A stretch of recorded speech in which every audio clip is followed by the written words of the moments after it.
Smart, smart, do. We are the children, the children of God. Come, come, come. We change our world. We have what it takes to do it smart and make it smart. Welcome to our Smart Do.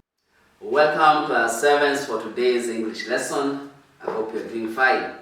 I'm also doing very fine and very eager for today's learning. Now, today we're going to look at the punctuation marker that we call the comma, the punctuation mark. Now, remember we said punctuation marks. Earlier on, we said punctuation marks. Punctuation marks are symbols. Symbols that we write in words or sentences so that that sentence can be read clearly, or one can understand the meaning of it. So punctuation marks are important in our writing purposes, and we have looked at several of them, and it is important that you continue looking at the others and how they are used. So today we are going to have the use of the comma. Now the comma looks like that.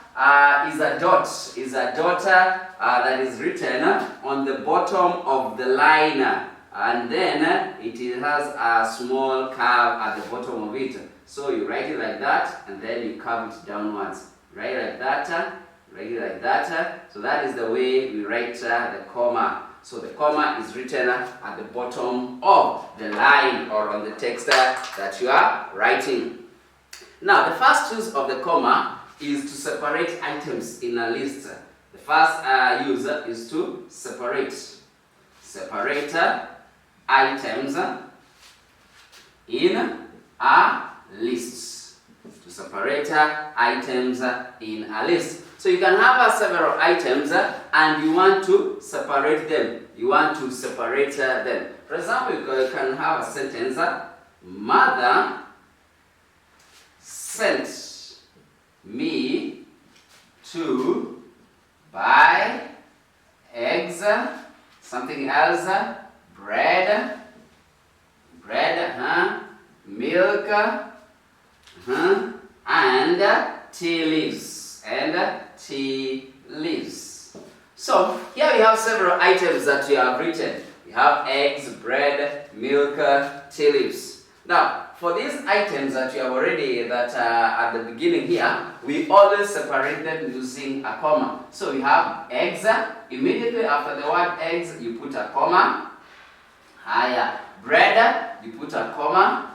Then milk and tea leaves. Between milk and tea leaves, we don't put a comma. Why? The main reason is because we have this conjunction and. So this conjunction and joins the last two items. So there is no need of putting a comma before the second last item. So we just say, Mother sent me to buy eggs, bread, milk, and tea leaves.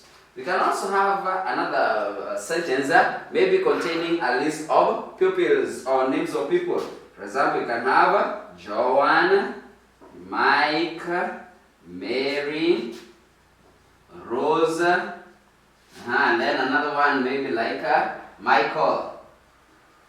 And we say something about them. Are all footballers.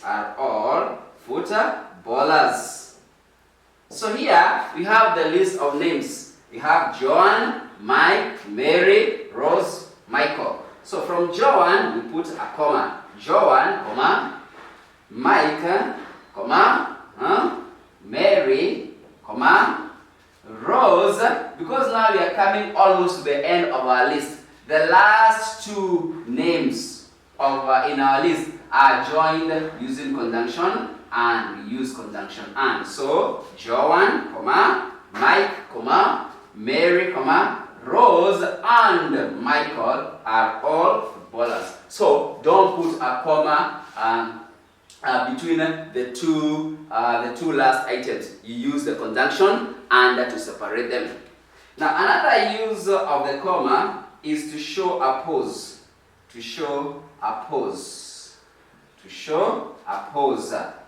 When you are writing your work, at times our sentences can be quite long, and therefore we need to pause so that we breathe in and then continue with our sentence. For example, you can have a sentence like this: to get good results. So even as you say it, you can tell that there is something that is required there. To get good results, comma, to get good results, comma, we must work hard. We must work hard. To get good results, comma, we must work hard. Another sentence you can have is along the way, comma, along the way, you can tell even by speaking, along the way, comma, I met my friend Michael. Along the way, comma, I met my friend Michael. So here is another use of the comma to show a pause when you want to pause and then continue with your sentence. Now the comma is also used to separate additional information. Additional information. You want to give more information about somebody or something. For example, you can have a sentence here. So number three, separate. We have separate, additional information. Additional information. For example, we can have a sentence here that we read: John, comma, who is John to you? My best friend. My best friend. Comma. So this additional information is separated using commas. Commas. That is John, my best friend. John, you know John, you tell us more about John. John, comma, my best friend, comma, was awarded by the president. So therefore, in case you want to, you write your sentence use without this part of my best friend, the sentence is still grammatically correct. But we shall not tell who is Joan. You can still say Joan was awarded by the president. But in that case, you cannot tell who is Joan. If you want to give more information about Joan, you use commas to separate the additional information. Another sentence you can have: Mrs. Wimbo, comma, our music teacher, comma, told us to practice hard. Told us to practice hard. Mrs. Wimbo. Who is Mrs. Wimbo? Our music teacher. So this information is put between the commas.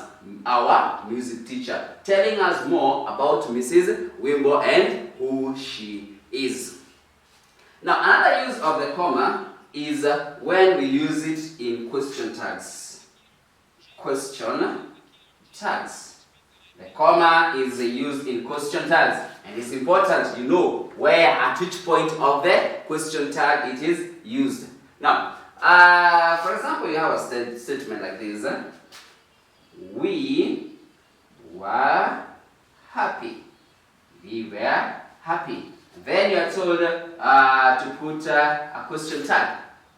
Now, this is a statement that will help us form the question tag. So therefore, immediately after the statement, there must be a comma. Immediately after the statement, we were happy, there must be a comma. So, we were happy, comma. Then you write your question tag. Weren't we. Of course, and we end with the question mark. Of course, we end with a question mark. We are happy, comma, weren't we? So, in the question tag, the comma comes immediately after the statement. Let's have another example here. She did not come. She did not come. Before you put down your question tag, you put a comma. Before you put down your tag, you put a comma. She did not come. Did she?